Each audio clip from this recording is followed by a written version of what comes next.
اهلا بيكم في حلقه جديده من حلقات اتعلم الاكسل من الصفر. انا هاشم داوود، والنهارده هنكمل مع بعض ازاي نتعامل مع التاريخ. كمان هنتكلم عن شويه معادلات بسيطه. زي ما احنا فاكرين من الفيديو اللي فات اننا عملنا بيانات العملاء في جدول بالمنظر ده، وكمان دخلنا التاريخ بتاعنا، وبندخل التاريخ بتاعنا بصيغه التاريخ العاديه زي ما احنا عملنا في الفيديو اللي فات، وبنتعامل معاه من فورمات سيل، سواء من هنا لو ضغطت كليك يمين فورمات سيل من هنا، او جيت على التاب من هوم على التاب دي ومن هنا اتكيت عليها هتظهر لي فورمات سيل برضو. وكمان اتكلمنا عن الفيل التاريخ، لو بمعنى ان انا لو جيت اسحب التاريخ بتاعي بالشكل ده كده، هاجي من هنا من الكورنر ده والبوينت دي كده والاقي السهم بتاعي اتغير.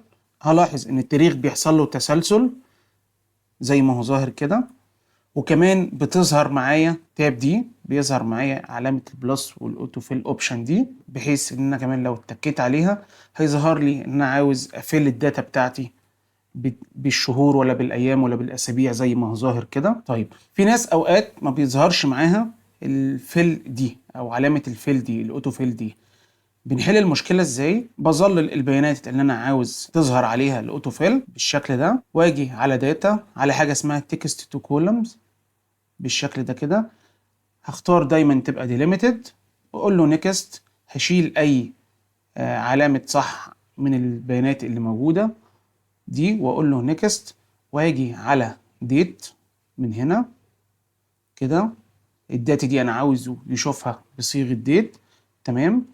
وانواع الديت عندي يبقى شبه الديت اللي متسجل عندي في الجهاز. وهعرف منين؟ هبص هنا كده هلاقي ان الديت بتاعي داي مانث سنه، فاختار برضو داي مانث سنه واقول له فينيش. كده هيفهم ان الكولم بتاعي اتحولت لتاريخ بالشكل ده. تركايه كمان، يلا بينا نكمل البيانات بتاعتنا.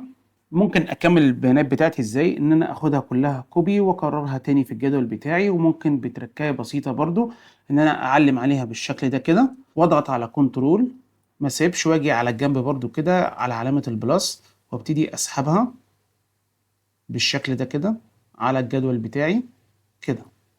هلاحظ ان البيانات اتكررت على قد الجدول اللي انا محدده زي ما هو ظاهر معايا كده. بالشكل ده احنا كملنا الجدول بتاعنا والبيانات بتاعتنا. يلا بينا كمان نشتغل على شوية معادلات أساسية لا غنى عنها في الإكسل، زي معادلة sum. معادلة sum هي معادلة بتجمع القيم اللي عندي، وهي أرقام بتجمعها. هنكتب هنا مثلا الإجمالي، واجي تحت القيم اللي بالشكل ده كده واكتب sum، وابتدي احدد القيم اللي انا عاوز اجمعها بالشكل ده كده، واقفل القوس بتاعي واقول له انتر. في حاجه هنا، بما اننا اتعاملنا مع الارقام والجمع وكده، لازم نقولها، اللي هي الارقام اللي قدامنا دي.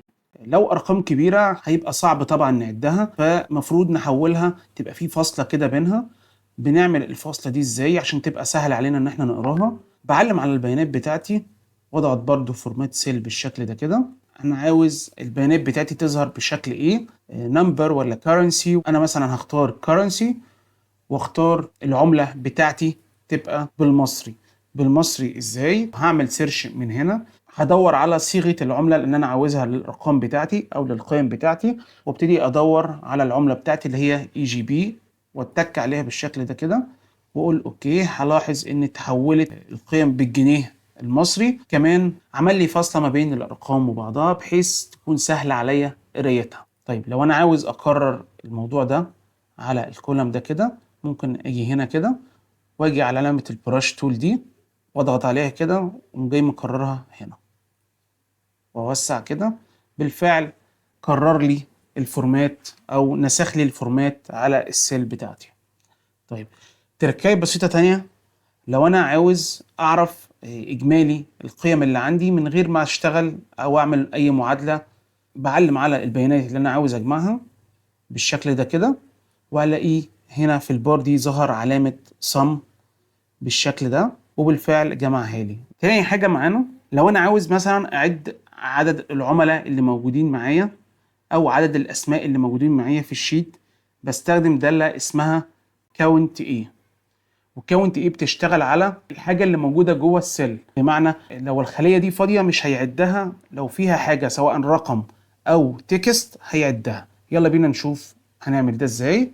هنيجي هنا برضو ونقول له كاونت ايه، وابتدي احدد البيانات اللي انا عاوزه يعدها لي بالشكل ده، واقفل القوس بتاعي، والفعل هعدي لي البيانات اللي موجوده. طيب تاكيدا على المعادله بتاعتي، لو انا مثلا مسحت اجزاء من البيانات دي اللي هو انا بقول له يعدها، هلاقيه العدد الاجمالي بتاعهم قل معايا.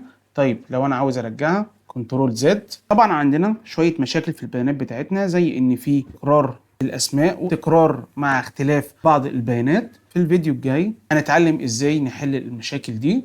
لو عجبك الفيديو ما تنساش تعمل فولو ولايك وسبسكرايب، وتستنى الفيديو الجاي بتاعنا من سلسله اتعلم الاكسل من الصفر.